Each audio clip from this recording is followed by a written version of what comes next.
Good morning students, कैसे हैं आप सब। आप देखिए हमारा लास्ट चैप्टर कंप्लीट हो गया था, चैप्टर नंबर 6। उसके बाद देखो हम नेक्स्ट यूनिट स्टार्ट कर रहे हैं, या आपकी थर्ड यूनिट स्टार्ट हो चुकी है, अकाउंटिंग फॉर ओवरहेड, है ना। जैसे हमने सेकंड चैप्टर में पढ़ा था एलिमेंट्स ऑफ कॉस्ट में कि 3 टाइप के एलिमेंट्स होते हैं, मटेरियल, लेबर एंड ओवरहेड।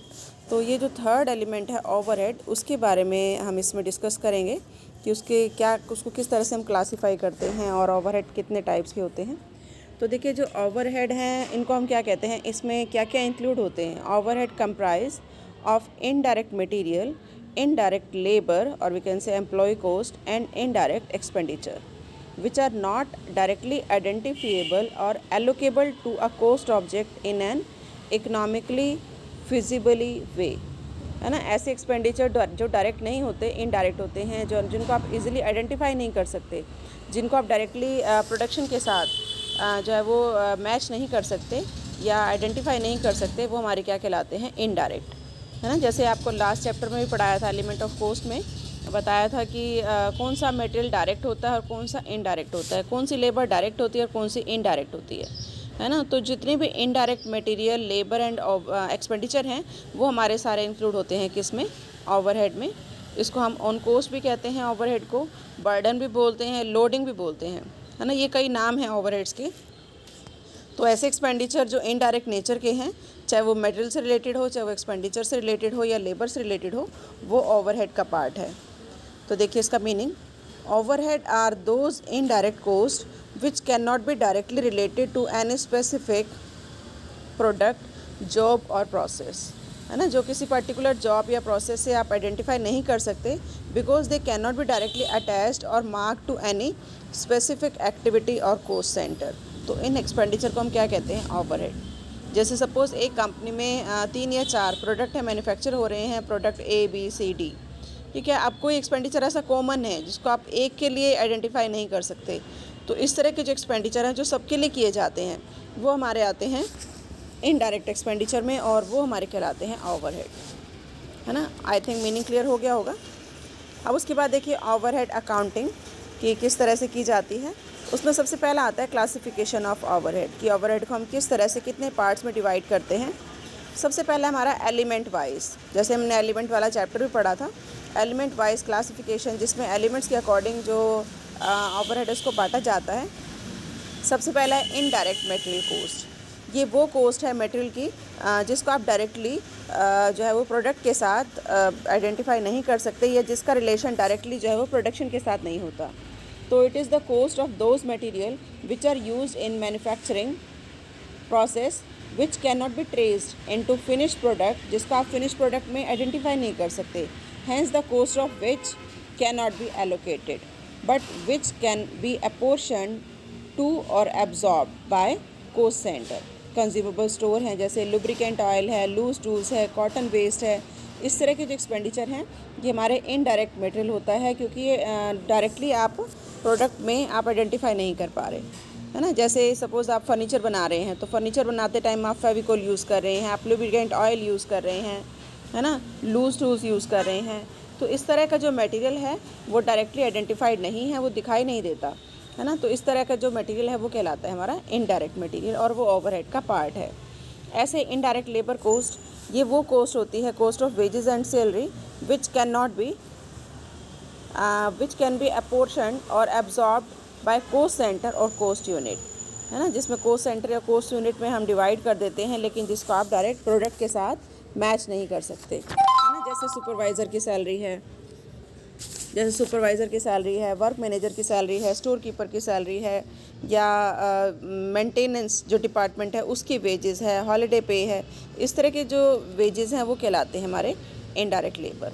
ऐसे इनडायरेक्ट एक्सपेंडिचर ऐसे एक्सपेंडिचर हैं जिसको आप डायरेक्टली एलोकेट नहीं कर सकते, लेकिन अपोर्शनड और एब्जॉर्ब किए जा सकते हैं बाय कोस्ट सेंटर। जैसे अदर फैक्ट्री एक्सपेंडिचर हैं, डेप्रिसिएशन है, इंश्योरेंस है, या एडमिनिस्ट्रेटिव एक्सपेंडिचर, सेलिंग एक्सपेंडिचर, वो हमारे किस में आते हैं, इनडायरेक्ट एक्सपेंडिचर में।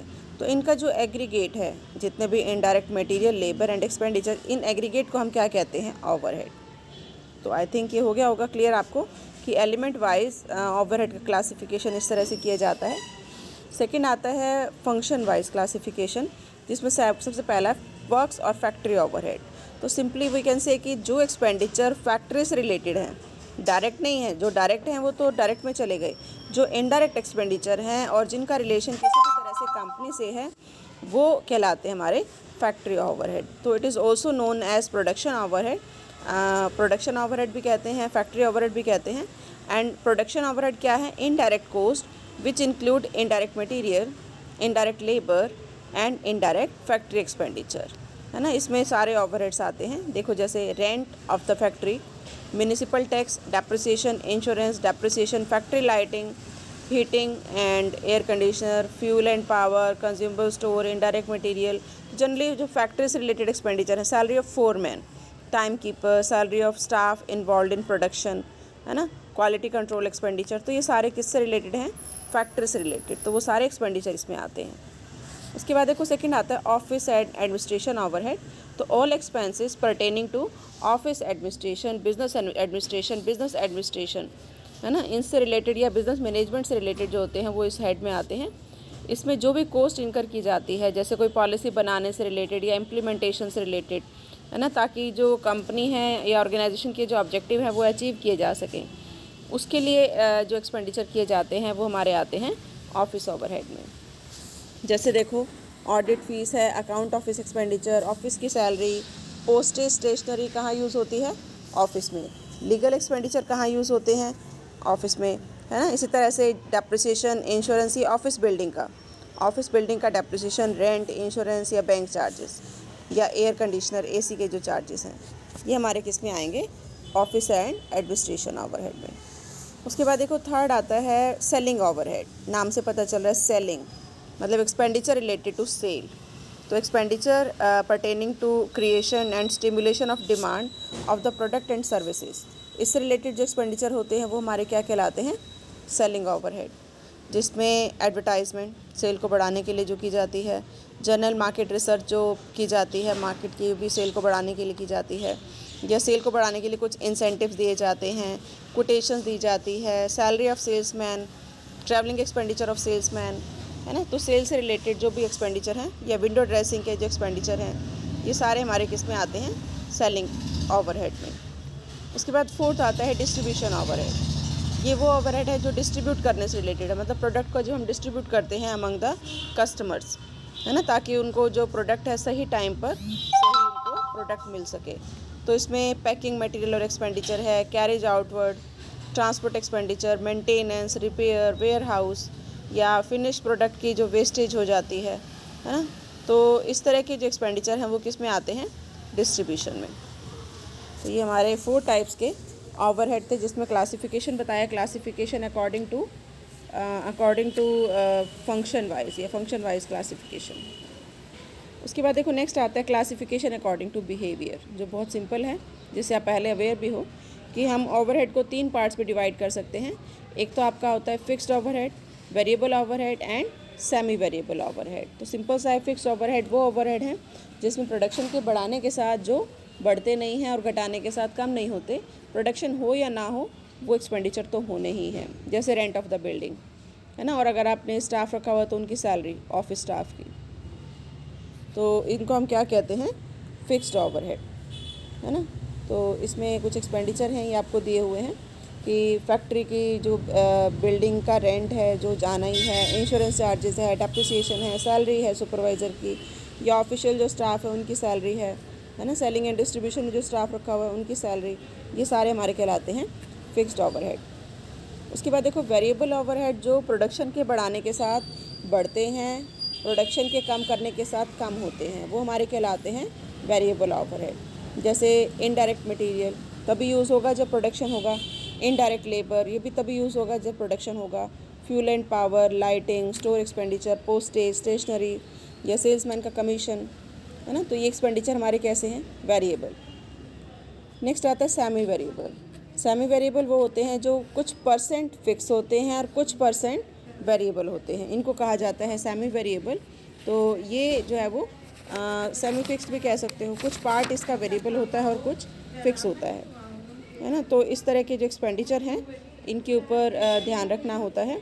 इसमें जैसे कि सपोज़ कोई पर्सन ऐसा रखा हुआ है जिसकी कुछ कुछ परसेंट जो सैलरी है वो फिक्स है ना, और कुछ आपने प्रोडक्शन के अकॉर्डिंग देनी है, तो उसकी जो कॉस्ट है वो किस में आ जाएगी, सेमी वेरिएबल में आ जाएगी, है ना। तो इस तरह के जो एक्सपेंडिचर हैं उसमें उसको ध्यान रखना होता है कैलकुलेट करते टाइम कॉस्ट को। उसके बाद देखो नेक्स्ट आता है classification according to controllability. Control आप जिस तरह से कर सकते हैं उसके बेसिस पर दो तरह की होती है, एक होती है कंट्रोलेबल कॉस्ट और एक होती है अनकंट्रोलेबल कॉस्ट। आप देखिए कंट्रोलेबल कॉस्ट एक ऐसी कॉस्ट है विच कैन बी कंट्रोल्ड, जिसको आप कंट्रोल कर सकते हैं, मतलब जो ऑर्गेनाइजेशन है, डिपार्टमेंट है, वो कंट्रोल कर सकता है। तो वेरिएबल कॉस्ट इस कैटेगरी में आता है, वेरिएबल कॉस्ट को आप कंट्रोल कर सकते हैं, है ना, लेकिन जो फिक्स्ड कॉस्ट है उसको आप कंट्रोल नहीं कर सकते, वो तो आपको पे करनी ही पड़ेगी, है ना। तो इसी तरीके से सेकंड आती है अनकंट्रोलेबल कॉस्ट। तो अनकंट्रोलेबल कौन सी होगी, ऐसी कॉस्ट जिसको कि आप कंट्रोल नहीं कर सकते, है ना, जिसको कि आपको पे करना ही पड़ेगा। तो जो एक्स्ट्रा ऑर्डिनरी एक्सपेंडिचर होते हैं जो एबनॉर्मल नेचर के हैं वो भी इसी के अंडर आते हैं। जैसे इनडायरेक्ट एक्सपेंडिचर हैं जो एबनॉर्मल नेचर के हैं, है ना, वो आपको जो है वो इस कैटेगरी में ही रखने होंगे, अनकंट्रोलेबल। या जैसे लॉस बाय फ्लड, कि अचानक फ्लड आ गया और लॉस हो गया, loss by removal of plant, उसकी वजह से लॉस हुआ, loss by fire, breakage of machine, इसकी वजह से जो लॉस हुआ वो हमारे क्या हैं, extra ordinary losses, abnormal losses, जो आपके कंट्रोल में नहीं थे, जो एक्सपेंडिचर हो गए। तो ये हमारा कुछ था classification of overhead, different types की, किस तरह से आप इसको डिवाइड कर सकते हैं।